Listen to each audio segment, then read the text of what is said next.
¿Qué es lo que se aprueba? Lo que se aprueba es que se va a coger una plata importante de recursos públicos, que ya repito va por del orden de los 430.000 millones de pesos, para prestarla en condiciones de tasa de interés subsidiada. De eso se trata, digamos, la base del asunto. Hasta allí, digamos, que puede ser una cosa razonable, que el Estado subsidie a unas personas para que esas personas atiendan labores productivas y les subsidian la tasa de interés.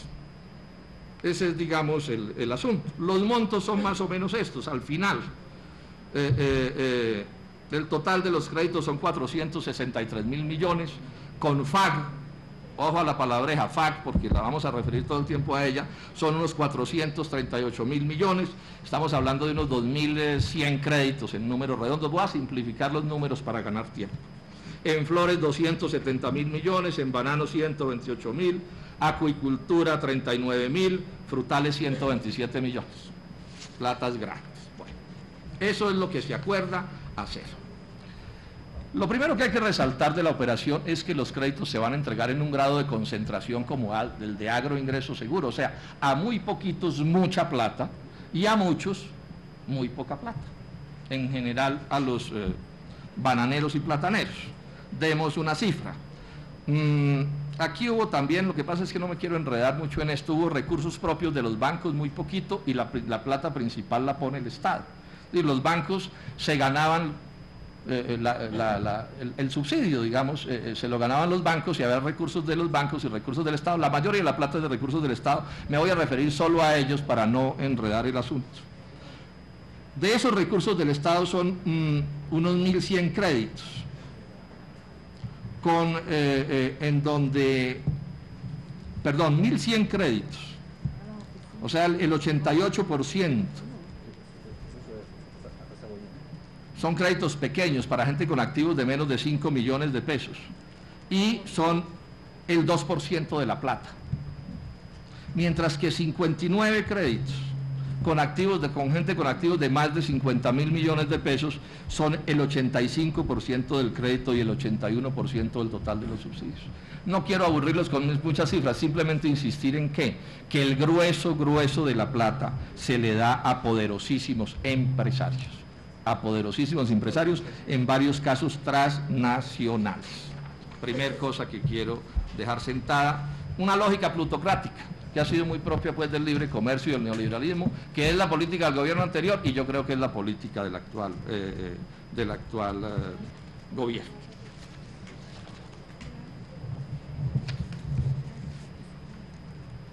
La tasa de interés, ya dije, era una tasa de interés entre el 3,5% y pues el subsidio entre el 3,5% y el 4,5%.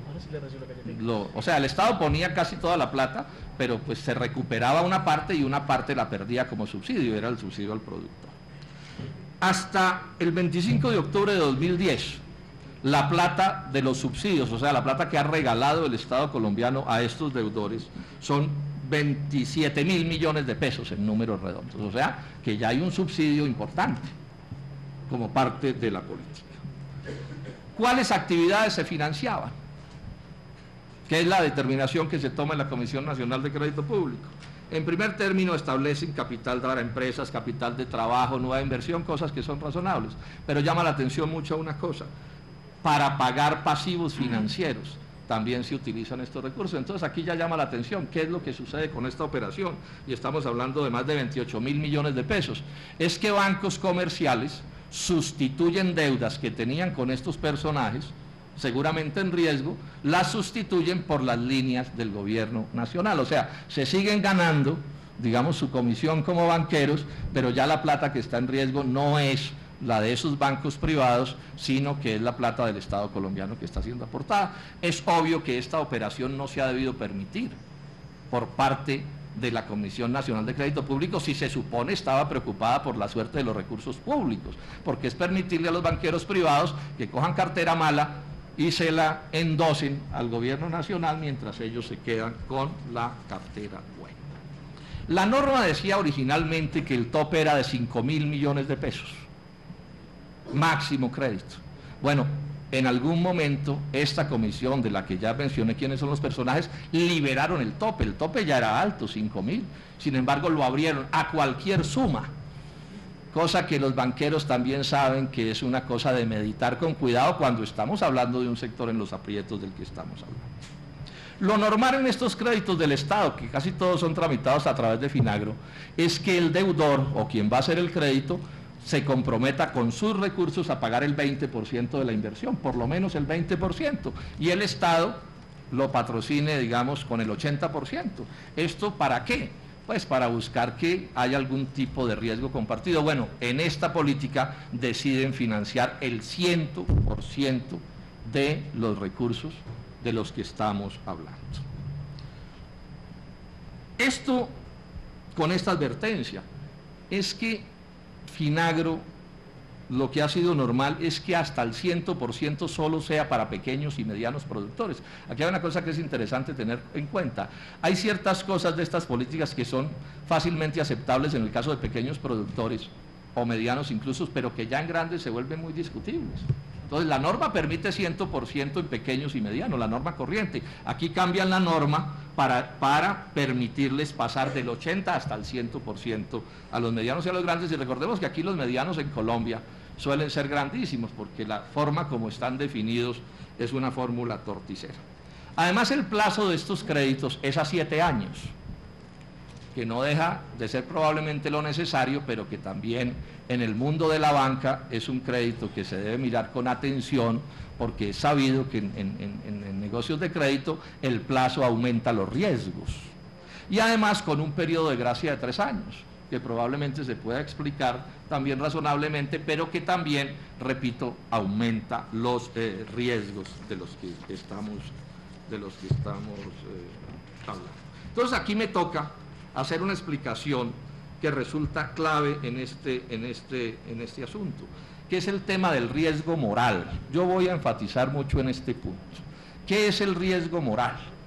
El riesgo moral es una frase de la jerga de los banqueros, que dice que si un banco le presta a una persona con demasiadas garantías a favor del prestatario, se corre un riesgo mayor de que el prestatario no pague. Pues, por ejemplo, si es el 100% de los recursos del banco, el riesgo moral aumenta. Si los plazos son muy largos, el riesgo moral puede aumentar. Lo ilustro de esta manera. Por ejemplo, en créditos de vivienda, la cuota inicial que se pide es en cierto sentido una garantía del banquero que le dice a quien tomó el crédito, hombre, si usted no me paga, de entrada pierde su cuota inicial, o sea, usted tiene un riesgo que es mayor, y aquí hay, o sea, es una manera de disminuir el riesgo moral. Lo que estamos viendo aquí es cómo el riesgo moral viene ascendiendo, pero a donde va a ascender más es en el tema del Fondo Agropecuario de Garantías. Porque ¿cuál es la historia de este asunto? Y aquí vale la pena hacer un poquito de historia. El Fondo Agropecuario de Garantías es un fondo que se empieza a crear por allá en el año 85 con una lógica. ¿Cuál es la lógica? Que hay mucha gente en el campo que por su pobreza o por cualquier problema no tiene cómo darle buenas garantías a los banqueros, y entonces los banqueros no le prestan plata. Así empieza como un asunto para cooperativas de primer y segundo grado y asociaciones gremiales. Después la ley 16 del 90 dice que el FAC es para los pequeños usuarios y empresas asociativas y comunitarias que no puedan obtener las garantías exigidas ordinariamente por los intermediarios financieros. Es una ley razonable. Es decir, si estamos hablando de pequeños que no tienen garantías suficientes, y entonces que el Estado asuma las garantías como Fondo Agropecuario de Garantías FAC. En el 93 ya sucede una cosa que es muy grave, y es que incluyen a los medianos y a los grandes en el FAC. O sea, asumiendo que los medianos y los grandes, y me refiero principalmente a los grandes, tampoco tienen garantías. Bueno, y dice esa norma que se trataba de financiar nuevos proyectos, o sea, FAC para nuevos proyectos. Senadora Daira, que esto es clave en el asunto legal de este caso, que sean técnica, financiera y ambientalmente viables. O sea, si no son técnica, financiera y ambientalmente viables, no puede haber FAC. Para productores que no puedan ofrecer las garantías ordinariamente exigidas por las entidades otorgantes del crédito. O sea, habrá que ver si estas cosas aquí se cumplieron. Seguramente no se cumplieron, porque lo que hace Arias es inventarse una cosa distinta al FAC y crear como una especie de sub-FAC dentro del FAC que seguramente le permitía pasarse por la faja estas normas de las que estamos hablando, pero que por supuesto al pasárselas está aumentando el riesgo del que venimos hablando. En las normas tradicionales del FAC, antes de este FAC de exportadores que se crea, la cosa era así: FAC de 100%, población desplazadas y desastres naturales, o sea, rarísimo un FAC de 100%. 80% para pequeños productores, mujeres rurales reinsertados, o sea, también en general para pobres. 75% de FAC, medianos productores hasta 175 millones de créditos. O sea, fíjense ustedes, siempre cuidando, digamos, este problema del riesgo moral. 70% para programas especiales de alianzas estratégicas y crédito asociativo, 60% para medianos productores. Va disminuyendo en la medida en que se supone que el productor es más capaz, hasta que dice, grandes productores 50%. Eso era lo normal. ¿Qué decisión toma esta Comisión Nacional de Crédito Público, encabezada por el doctor Arias? FAC de 100%. ¿Qué quiere decir FAC de 100%? Que si no paga el deudor, paga el Estado colombiano. O sea, la felicidad de los banqueros. No hay deudor más, digamos, solvente que lo que llaman el deudor soberano, es el Estado. O sea, el Estado no se quiebra, sobre el Estado no cae el telón, paga porque paga. Y esa es la determinación que toman. Y no solo toman esta determinación, sino, miren ustedes, para el 30% de los primeros aportes, ni siquiera les exigen garantías colaterales, que es una cosa que está autorizada en las normas. FAC sí, pero además le dicen, pero bueno, siquiera de una garantía colateral, o sea, sea usted un deudor solidario, juegue de segundo en el asunto. Bueno, para el 30% de los recursos, primero los aportes, ni siquiera garantía colateral. Resuelven sí que para el 70% garantía colateral, pero pónganle cuidado a esto, pónganle cuidado a esto. Dice la norma, aprobada por la Comisión Nacional de Crédito Agropecuario, por los personajes que ya mencioné, dice que esas garantías colaterales, que para esas garantías colaterales no se requerirá que estas garantías cumplan con los requisitos de idoneidad. Repito, vuelvo y leo. Dice, no se requerirá que estas garantías colaterales cumplan con los requisitos de idoneidad. ¿Esto qué quiere decir? Que no sean garantías colaterales. ¿Y de qué requisitos de idoneidad está hablando? De los del artículo 3º del decreto 2360 del 93, que dicen que el A dice que sea suficiente para cubrir el monto de la obligación. Y el B dice que tenga un respaldo jurídicamente eficaz al pago de la obligación. O sea que cuando les piden garantías colaterales y los eximen de que las garantías colaterales sean idóneas, lo que pasa es que no hay garantías colaterales. ¿Qué quiere decir esto? Que el personaje no paga, paga el FAC casi que automáticamente. El FAC puede repetir sobre el que no pagó, pero si las garantías colaterales son chimbas, como se dice, ¿quién va a pagar? Se perdió la plata.